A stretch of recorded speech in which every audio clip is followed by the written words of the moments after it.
The story of the Bible begins in a garden where God and humans live together. And the biblical authors want us to see this garden as a type of temple. The top is the most sacred place, the Holy of Holies, where God's presence is most intense. And that's where we find the tree of life.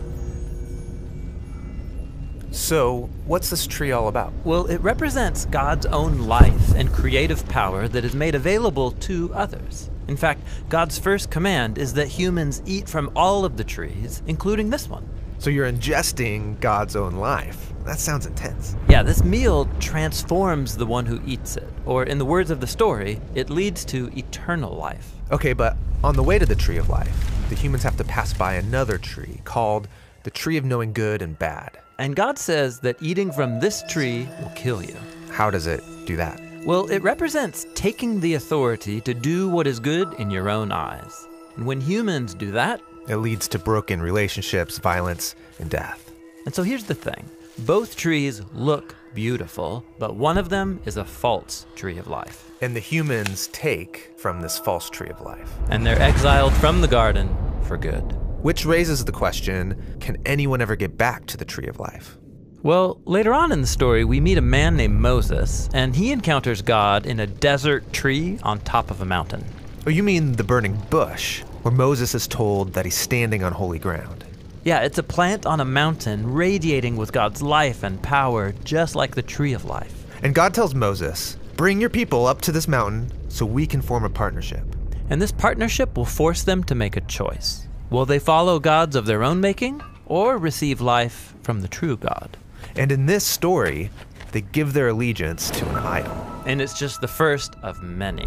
The story goes on to show generation after generation choosing gods of their own making. And these idols were usually placed on tall hills like beautiful trees. But they're false trees of life that lead the people into self-destruction, exile, and death. It's like death's grip on us is too strong to resist. Is there any hope? Well, let's turn now to the story of Jesus. He came to announce that God's eternal life was available once again through him. So Jesus thinks of himself as the tree of life. Yes, this is what he meant when he claimed to be the vine that brings God's life into the world. And Jesus invited people to eat from him. Yeah, he was inviting people to trust him and be transformed by his life. But Jesus also exposed how corrupt humans are, how much they love false trees of life. And so Jesus presented people with a new choice between life or death. And this time, they don't just choose death. They also chose to attack the one who sustains all of life. Yes, Jesus is led up to the top of a hill where he dies upon a tree. The cross is the sad and violent result of humanity's desire to do what is good in our own eyes. The tree of life has been overcome by the power of death. Well, it seemed that way. But Jesus said that he was a seed of God's life that would die in the ground, but then grow into a plant that would bear much fruit.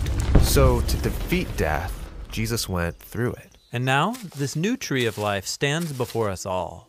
We can eat from it, but it will mean passing through death like Jesus, allowing our old way of being human to die. So that a new humanity can grow in its place. Yes, Jesus said he is the vine and we are his branches. So not only do you eat from this tree, you're invited to become a part of it, helping produce its fruit so that his life and love can spread through us to others. And so the story of the Bible ends in a new garden, which is also a kind of temple, with the tree of life at its center, providing healing and life forever to all who choose to eat from it.